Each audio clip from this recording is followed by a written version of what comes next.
El avance, bueno, continuando con la clase anterior, el video anterior, el avance hacia los modelos acusatorios ha sido lento, paulatino, con marchas y con contramarchas, eh, con diferencias según las regiones. Como siempre en la República Argentina, bueno, es un proceso que se inicia en la década del 80, se profundiza en la década del 90, en el 2000, en América Latina estamos hablando, también en alguna medida en nuestro país, y obviamente en nuestro país, como siempre ha ocurrido, las provincias han estado a la vanguardia, o sea, las reformas de los sistemas de investigación y enjuiciamiento se han dado primero en algunas provincias, se ha continuado, digamos, en otras provincias y la justicia federal se sigue resistiendo. No digo todos los jueces federales ni todos los fiscales federales, digo la justicia federal todavía no ha podido implementar el sistema acusatorio. Ya vamos a ver, relativamente sí sería la respuesta, pero lo cierto es que hubo una fuerte resistencia en la justicia federal y esto tiene explicación, porque lo que estamos discutiendo en última instancia, según el tipo de sistema que estemos adoptando, es una concepción de ejercicio de poder hacia afuera y hacia adentro del Poder Judicial o del Servicio de Justicia o de la agencia judicial. De modo que, fíjense que en el año 2014 el gobierno de Fernández de Kirchner sanciona la reforma, la ley 27.603, sin embargo no pudo implementarla porque a poco de asumir el gobierno de Macri tuvieron que suspender la implementación por las resistencias, especialmente de Comodoro Pi. Comodoro Pi es un tema para analizar sociológicamente, ¿no? Porque permite explicar mucho de los problemas y de las cuestiones que tienen que ver con el funcionamiento de la agencia judicial y su relación con el control, la prevención del delito y la protección de los derechos y la sujeción a la ley. Pero lo cierto es que no pudo, el gobierno de Macri debió suspender la implementación y la prorrogó y la postergó y dispuso una implementación por regiones, comenzando por la provincia de Jujuy. Recién el año pasado comenzó a implementarse en algún departamento de Jujuy, de modo que se había proyectado, digamos, una implementación de la reforma a nivel federal que iba a terminar en Comodoro Pi probablemente cuando ya no quedara nadie de los actuales protagonistas de Comodoro Pi.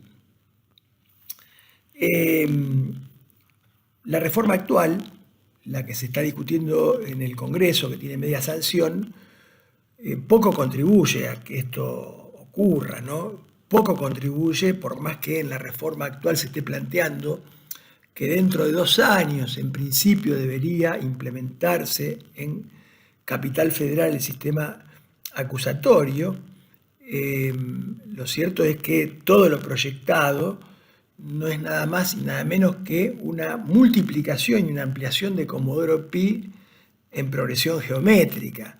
Es decir, la reforma que actualmente tiene media sanción en el actual gobierno verdaderamente es como una reforma a contramano, porque por un lado le pide a una comisión que se discuta el juicio por jurados y una nueva estructura para el Ministerio Público de la Acusación, y por otro lado está discutiendo y sancionando, o pretendiendo sancionar una ley que crea 46 o que aumenta a 46 los jueces federales penales de Capital Federal.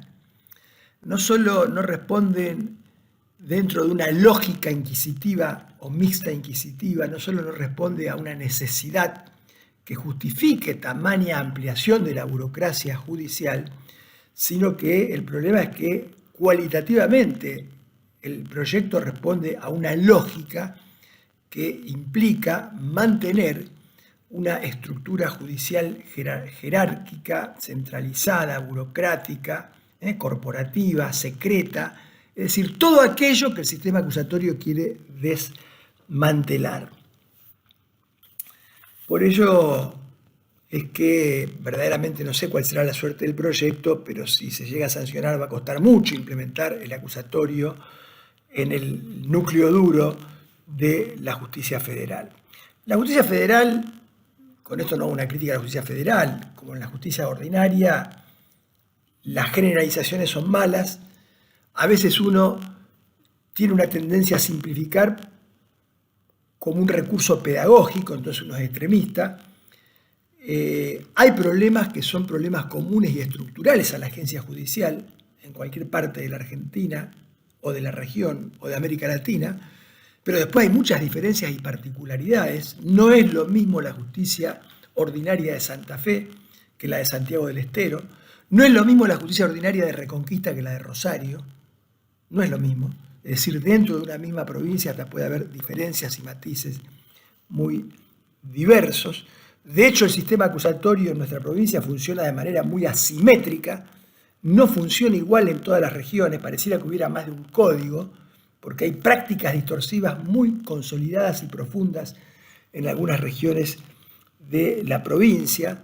No es lo mismo el nivel de independencia de la agencia judicial o de muchos jueces de algún sector de la justicia ordinaria que de algún sector de la justicia federal. No es lo mismo el nivel de colonización que se pretende desde la política, según la provincia, según el lugar de la justicia federal, ni tampoco es lo mismo el nivel de judicialización de la política, según el tribunal de que se trate. Comodoro Pi es un tribunal que no solo pretende ser colonizado, sino que además ha entrado en distintos momentos en un proceso de judicialización de la política, y muchas veces de manera bastante inconsistente. El tiempo lo dirá. Veremos en qué terminan muchas de las investigaciones que se han promovido y qué pasa con otras que seguramente se van a promover. Pero en cualquier caso la reforma va a llegar, les va a llegar, más tarde o más temprano les va a llegar. Y lo que hay que advertir en ese caso, porque nosotros tenemos la experiencia de Santa Fe, es que los modelos acusatorios tienen una ventaja, en primer lugar cumplir con la Constitución, nada más y nada menos, pero no alcanzan solamente con su institucionalización formal. Porque por eso hablamos cuando hablamos de la agencia judicial, hablamos no solo de los protagonistas, también de las prácticas. Los procesos o el cambio de sistema implica un profundo cambio de prácticas, un cambio cultural. Y esto probablemente es uno de los temas más complejos, porque la cultura y la práctica inquisitiva está muy arraigada en la agencia judicial. La agencia judicial ha estado casi como sedada durante años por una cultura y una práctica rutinaria. La burocratización de la agencia judicial ha sido un dato sí común y estructural a la mayoría de la justicia en nuestro país.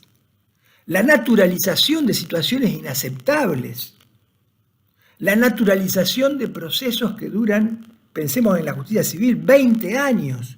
Pensemos en la justicia penal, nuestro sistema inquisitivo anterior, el promedio de sentencia era de 7 años que duraba un proceso. Y esto se naturalizaba. Si me pagan tarde el sueldo, me quejo enseguida. Ahora, 7 años, 10 años, 20 años, pareciera que da lo mismo. Porque en general, el problema de los modelos de justicia, de la agencia judicial, tal como la hemos tenido predominantemente a lo largo de la historia en la Argentina, es que se constituyen en sistemas de organización muy cerrados, en donde uno termina contaminándose con el aire de la propia atmósfera. Normalmente la repetición de rutinas sin reflexión era y sigue siendo a veces una constante en el funcionamiento de la agencia judicial. ¿Pero por qué esto es así? Porque siempre se hizo así. Alguna vez el Papa Francisco dijo, cuando asumió el papado, cuando fue nombrado Papa, refiriéndose a la Iglesia, tenemos que abrir las ventanas para que se oxigene y para evitar contaminarnos con el aire de nuestra propia atmósfera. Y este es un problema, y obviamente el modelo acusatorio estuvo en la Constitución, pero nunca estuvo en nuestra práctica. E implica un cambio de sistema de organización, un cambio de la forma de gestionar, de la forma de trabajar, de los procesos de trabajo y hasta de la forma de litigar. De modo que obviamente esta dimensión, que es la dimensión cultural de estos procesos de reforma de la agencia judicial, es una dimensión que los procesos de reforma deben atender, deben dedicarse, deben monitorear, deben generar capacitación, deben generar control de gestión. Y ahora sí, volvemos nuevamente al comienzo, porque ahora hemos visto los distintos modelos y nos quedamos en el modelo acusatorio, que es el que va a terminar dominando, por lo menos en su institucionalización formal. Y entonces ahora sí podemos preguntarnos cuál es el impacto, la incidencia de la agencia judicial en materia de seguridad, en materia de control del delito. Bueno, y esta pregunta tiene que ver con los objetivos político-institucionales de un sistema de justicia penal. La Inquisición invocaba como discurso manifiesto, no latente, la lucha contra el delito. El discurso latente, el oculto, el no manifiesto, era una verticalización del poder y en una medida un mecanismo de control de quienes eran considerados enemigos. Pero ¿cuáles son los objetivos políticos e institucionales de un sistema de justicia penal? Bueno, hay que buscarlos en la Constitución. Y allí aparece como un primer objetivo, atendiendo a la seguridad como seguridad en el ejercicio de los derechos. Un primer objetivo es precisamente que un sistema de justicia penal debe garantizar los derechos de los imputados, debe asegurar la tutela judicial efectiva, los derechos de la víctima y el acceso a la justicia. Este es un cometido que nunca pudo cumplimentar ni el modelo inquisitivo ni el modelo mixto, y este es un desafío que tienen los sistemas acusatorios. El segundo objetivo es aumentar los niveles de respuesta institucional a los conflictos, porque ¿a qué se dedica una agencia judicial? Se dedica a gerenciar conflictos, y los conflictos penales son conflictos dramáticos. Entonces es necesario, además, aumentar el nivel de respuesta.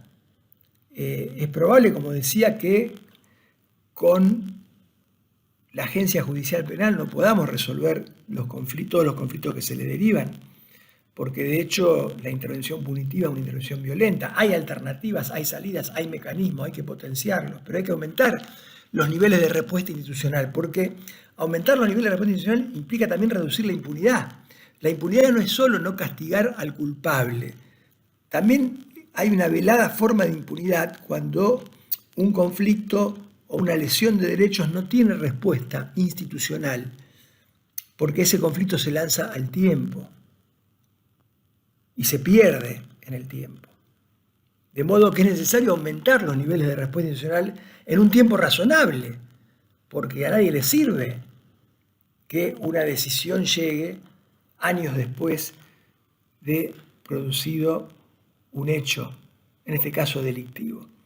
En tercer lugar, obviamente, se busca desburocratizar y transparentar la función de la agencia judicial. Y si es posible, democratizarla. El jurado es una herramienta cabal para lograr ese cometido. En cuarto lugar, reducir la repugnante selectividad del sistema penal. Los sistemas penales, por lo que explicamos, funcionan selectivamente. Un sistema de justicia, si quiere brindar seguridad, tiene que reducir la selectividad estructural del sistema penal. No puede dedicarse siempre a más de lo mismo, a más de lo fácil. Quien cometió un delito debe responder, pero también deben responder quienes cometen delitos complejos, quienes cometen grandes defraudaciones, grandes fraudes al Estado, delitos de corrupción, abuso de poder, delitos de apremios y torturas. Entonces, un desafío del sistema acusatorio está no solo en quedarse con la fragancia, el delito fragante, el delito violento callejero, sino romper la selectividad y avanzar hacia ese otro tipo de conflictividad o de delito de tanta gravedad como son los que acabo de mencionar. Y por último, obviamente, un sistema de justicia penal debe necesariamente reducir el abuso en el uso de la prisión preventiva. No puede funcionar un sistema penal como ocurre en provincia de Buenos Aires, en donde el encierro es la principal respuesta punitiva y el 60% de las personas encerradas no tienen condena, son presos inocentes. Están cumpliendo supuestamente una cautela, en verdad una pena anticipada, una suerte de medida de peligrosidad predelictual, porque si no, no tiene explicación. Y funciona además tan mal que cuando una persona es sobreseída o declarada inocente, le piden disculpas, le dicen, mire, usted estuvo preso 1 año, 2 años, 3 años, 2 años, pero 3, tuvo a título de cautela, era un embargo. Ahora, si es condenada, le compensan el tiempo de prisión a cuenta de la pena, o sea que hasta de esa perspectiva, desde ya que todo el mundo quiere ser inocente, pero de esa perspectiva, hasta fíjense que paradojalmente, hasta el condenado tiene un beneficio de que le compensaron el encierro preventivo. El inocente no lo tiene. Y muchas veces ese encierro preventivo juega indirectamente en la conciencia de los juzgadores. ¿Cómo ahora para decirle después de 3 años que es inocente? Nosotros hemos naturalizado, hoy está en discusión la prisión preventiva de Lázaro Báez. Miren, yo no soy ni amigo ni defensor de Lázaro Báez. 4 años de prisión preventiva, pero esto es insostenible. Agárrensela con el sistema judicial que posibilitó tamaña violación. Porque la Argentina está expuesta a sanciones internacionales. Porque el plazo de prisión preventiva no puede ser mayor a 2 años y excepcionalmente y con mucha suerte a 3. Fuera de eso, la detención se convierte en una detención ilegal. Ahora, ¿cómo puede ser que estemos discutiendo esto? Esto está en los tratados internacionales de derechos humanos, está en las leyes. Sin embargo, pareciera que no. ¿Pero por qué? Porque la idea es que la prisión preventiva es una pena anticipada, entonces este hombre tiene que pagar, tiene que cumplir la pena. Por eso la sociedad, cuando aún la persona juzgada que está presa la dejan en libertad antes de la condena o de la sentencia, la gente denuncia impunidad. Porque la gente, ¿cómo ve? Ve cómo funciona. ¿Y funciona cómo? La prisión preventiva funciona como pena anticipada y esto es absolutamente inconstitucional. Cambiemos la Constitución. Lo que no podemos hacer es sostener o defender esto a través de una violación a la Constitución, mucho menos si somos hombres de derecho, estudiantes de abogacía, abogados, defensores, fiscales o jueces. Pero bueno, hoy se defienden muchas cosas, ¿no? Hasta se defienden, hay profesores que defienden a jueces nombrados a dedo, sin concurso, trasladados de un juzgado a otro. Inédito, verdaderamente inédito.